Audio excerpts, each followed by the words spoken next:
Bendiciones con todos. Tema 44, las verdades de la palabra de Dios. Hoy, Jesús y la ley, parte 1. Y utilizamos Mateo capítulo 5, versículo del 17 al 20, que dice lo siguiente. No penséis que he venido para abolir la ley o los profetas. No he venido para abolir, sino para cumplir. Porque en verdad os digo que hasta que pase el cielo y la tierra, no se perderá ni la letra más pequeña ni una tilde de la ley hasta que todo se cumpla. Cualquiera, pues, que anule uno solo de estos mandamientos, aun de los más pequeños, y así lo enseñe a otros, será llamado muy pequeño en el reino de los cielos. Pero cualquiera que los guarde y los enseñe, éste será llamado grande en el reino de los cielos. Porque os digo que, si vuestra justicia no fuera la de los escribas y fariseos, no entraríais en el reino de los cielos.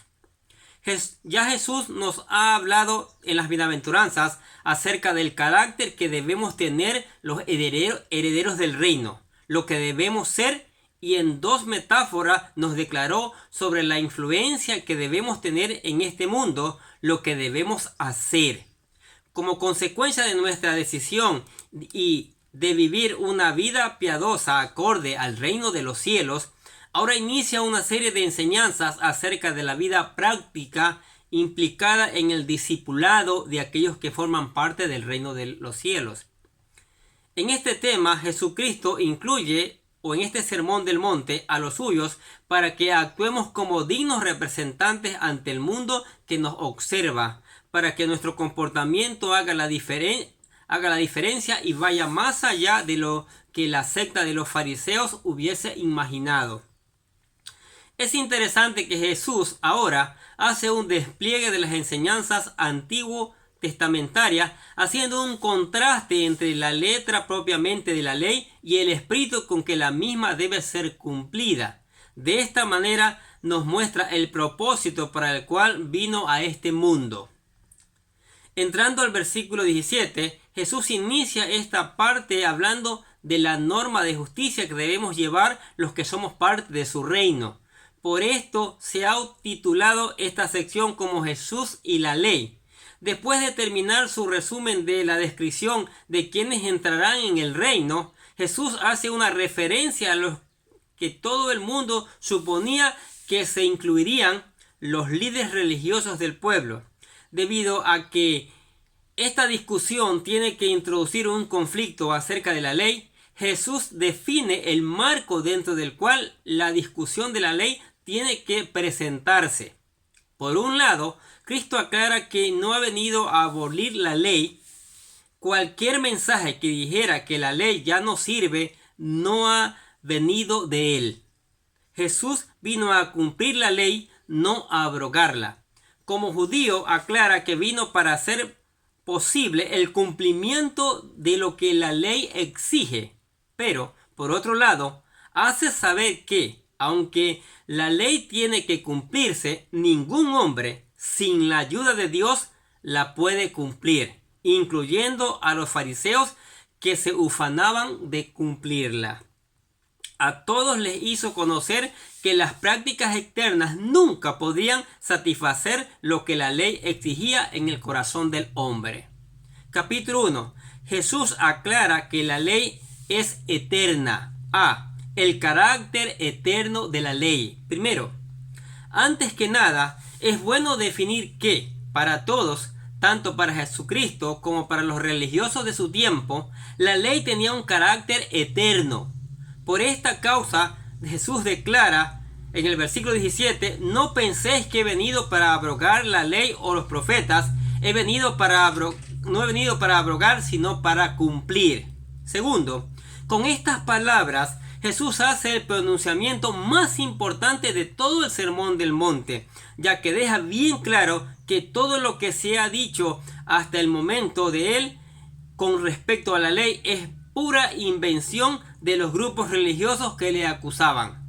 Tercero, en múltiples ocasiones Jesucristo fue acusado de haber quebrantado la ley. Se le acusó de que no cumplía con el lavamiento de las manos antes de comer, como la ley lo establecía en Marcos capítulo 7 versículo 2. Miren lo que dice. Y vieron que algunos de sus discípulos comían el pan con las manos inmundas es decir, sin lavar. Se le acusó de que sanaba enfermos en el día de reposo. Juan capítulo 9, versículo 15 al 16. Fue condenado y crucificado por quebrantar la ley. B. La composición de la ley. Primero, para los judíos la expresión la ley podía ser interpretado en 4 sentidos distintos. Los 10 mandamientos, los 5 primeros libros de la Biblia, el Pentateuco, la ley y los profetas, lo que definía toda la escritura o la descripción global de todo lo que llamamos Antiguo Testamento, la ley de los escribas o la ley oral, definía todo aquello que los escribas habían interpretado de la ley y habían enseñado a sus descendientes. Segundo, en los tiempos de Jesús, este cuarto sentido era el más corriente en su uso por los diferentes grupos religiosos y fue esta la ley de los escribas la que ellos entendían como la ley que se debía seguir, la cual fue atacada por Jesucristo y por el apóstol Pablo. Tercero, Jesús en todo tiempo quiso enseñar a interpretar la ley en su verdadero sentido espiritual y no siguiendo la directriz de alguien que interpreta solamente la letra de la ley. El mismo apóstol Pablo luego ha de decir en 2 Corintios capítulo 3 versículo 4 al 6, y tal confianza tenemos mediante Cristo para con Dios, no que seamos competentes por nosotros mismos para pensar algo como de nosotros mismos, sino que nuestra competencia proviene de Dios, el cual asimismo nos hizo ministros competentes de un nuevo pacto, no de la letra, sino del espíritu, porque la letra mata, mas el espíritu vivifica. C. Los judíos y la ley. Primero, el gran problema del judaísmo consistía en no entender que la ley no era un cúmulo de reglas y normas, sino que todos y cada uno de los mandamientos son grandes principios generales que cada uno debía aplicar bajo la dirección de Dios, aplicándole a las situaciones concretas de la vida. Segundo, por esta causa, los religiosos del tiempo de Jesucristo entendían que estos principios no eran suficientes para abarcar todas las situaciones de la vida. Por tanto, ellos tenían que añadir para cada situación una ley explícita de tal forma que el cumplimiento de la ley se convirtiera en una carga de miles y de miles de reglas que ellos mismos no estaban dispuestos a sobrellevar y que de manera hipócrita la violentaban. Tercero, el gran ejemplo por excelencia de todo esto que hemos explicado fue la acusación hecha a Jesús como violador del sábado. La ley establece que el día sábado ha de mantenerse santo y que no se puede hacer ningún trabajo en él. Eso es un gran principio. Pero los legalistas judíos tenían pasión por las definiciones, así es que se preguntaron, ¿qué es un trabajo?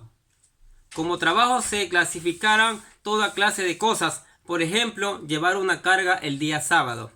Ahora, había que definir qué era una carga. O una carga era una comida equivalente al peso de un higo seco, o vino suficiente para mezclarlo en una copa, o bastante leche para un trago, o la miel para poner en una herida, o el aceite necesario para ungir un pequeño miembro, o el agua necesaria para humedecer el colirio, o el papel necesario para escribir un recibo de impuesto, o la tinta suficiente para escribir 2 letras del alfabeto, o caña para hacer una pluma de escribir, y así hasta el infinito.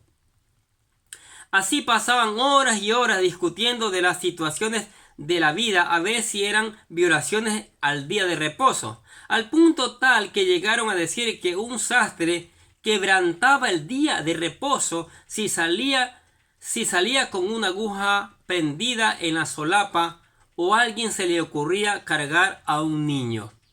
¿Qué les parece estas verdades de la palabra de Dios? Estos religiosos del tiempo de Jesucristo y ahora también aumentaron la ley, aumentaron una serie de tradiciones y cosas por el estilo que más que apartaron a las personas de la palabra del Señor, que en vez de edificarlas, porque aumentaron reglas y reglas que ellos ni siquiera ellos querían ponerlas en práctica. Y esto es terrible, así se comenzó a corromper la palabra de Dios. Y hoy día está corrompida como usted nos imagina, cómo se utilizan las citas bíblicas para manipulación, para una falsa enseñanza. Eso es increíble. Pero aquí, con la función del Espíritu Santo, del Señor Todopoderoso, Jehová de los ejércitos, estamos presentando estas verdades, ¿sí? Estamos presentando las verdades que son reales allí en la palabra de Dios y que todo ser humano debe aplicarlas a su vida. Jesús y la ley. Padre, te damos gracias por esta palabra. Pedimos que tu Espíritu Santo la haga germinar, mi Dios. Que podamos entender tus maravillosas verdades, mi Dios. Ponerlas en práctica en nuestras vidas, Señor, tal como están escritas allí en la palabra de Dios, sin alterarla, porque habrá castigo para el que lo hace. Señor, también te pedimos que bendigas a los que están escuchando esta palabra, Señor. Que tu Espíritu Santo la haga germinar en cada uno de nosotros. Y Padre, que tengan ánimo para enviarle a otras personas también, para que, Señor, para que se cumpla, para que entendamos que hay que cumplir la palabra en su totalidad. Oramos y te bendecimos en el nombre del Señor Jesucristo, y a ustedes también. Dios les bendiga. Bendiciones.